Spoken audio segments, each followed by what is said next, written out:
پھر دن ہوا،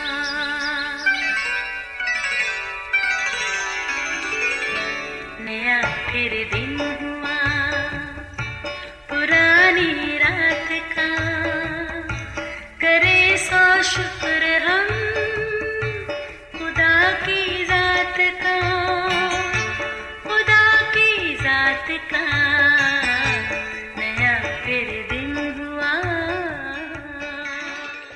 آج کی آیت، اور نہ مجھ کو کنگال کر نہ دولت مند، میری ضرورت کے مطابق مجھے روزی دے، ایسا نہ ہو کہ میں سیر ہو کر انکار کروں اور کہوں خداوند کون ہے، یا محتاج ہو کر چوری کروں اور اپنے خدا کے نام کی تحقیر کروں۔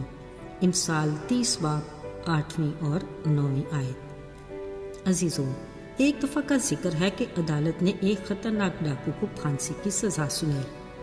مجرم سے پوچھا گیا، ہاں بتاؤ تمہاری آخری خواہش کیا ہے؟ بولا، مجھے میری ماں سے تنہائی میں کچھ دیر ملنے کا موقع دیا جائے۔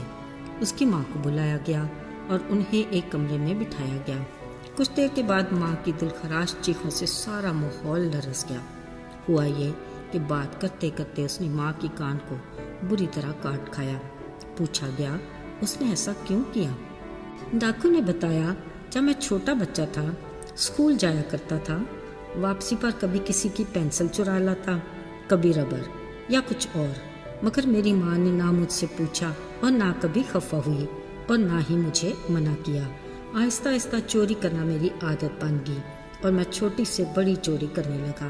پھر کچھ اور حوصلہ بڑھا تو چوری سے ڈاکہ ڈالنے تک نوبت آ گئی۔ ایک دن پکڑا گیا اور آج پھانسی کے تختے کے پاس کھڑا ہوں۔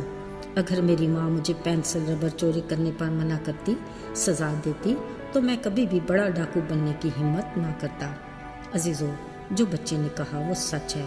شروع کے غلط کام کی سزا ملتی تو آج بڑی سزا سے بھی وہ بچ جاتا۔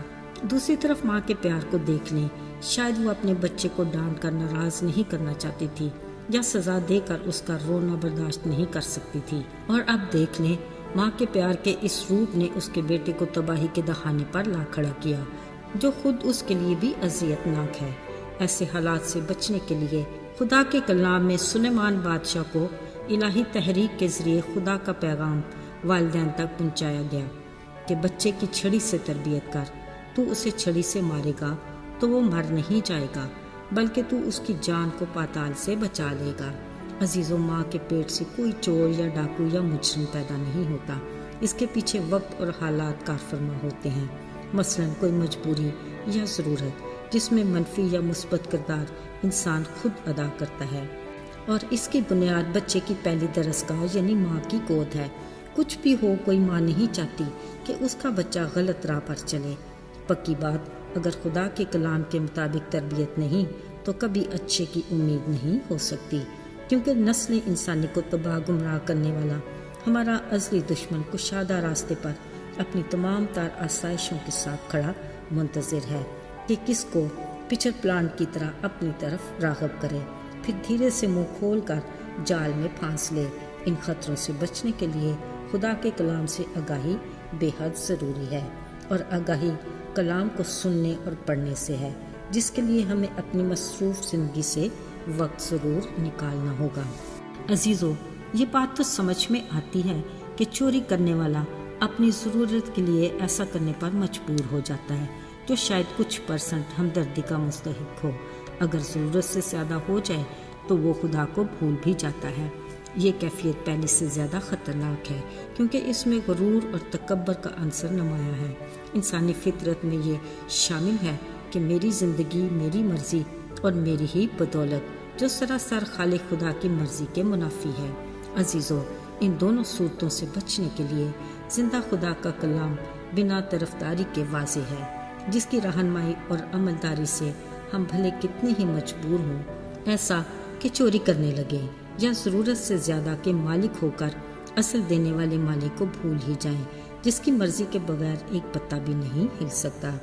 عزیزو، اس کے بارے میں سلیمان بادشاہ نے خالق خدا کے حضور دونوں طرح کے انسانی کرداروں کی نمائندگی کرتے التجا کی کہ آئے خدا، نہ تو مجھے کنگال کر اور نہ ہی دولت مند بنا، بس مجھے میری ضرورت کے مطابق روزی دے۔ ایسا نہ ہو کہ کھا کر جب میں سیر ہو جاؤں تو اپنے دینے والے راضی کو بھول جاؤں یا محتاج ہو کر چوری کروں اور اپنے آسمانی باپ کے نام کی تحقیر کروں۔ عزیزو، خالق خدا ہماری شخصیت پر 50-50 کی مہر نہیں لگانا چاہتا۔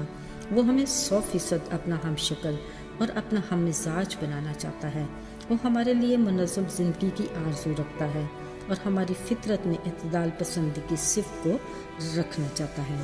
یاد رہے، اعتدال پسندی خالق خدا کا خاصہ ہے۔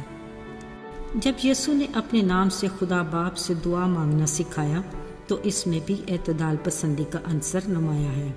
اس نے کہا، جب تم دعا مانگو آسمانی باپ سے یوں مانگا کرو، ہمیں آج کی روٹی آج ہی عطا کر، یعنی نہ کم کہ میں بھوکا رہ جاؤں اور نہ زیادہ کہ اپنے دینے والے کو بھول جاؤں۔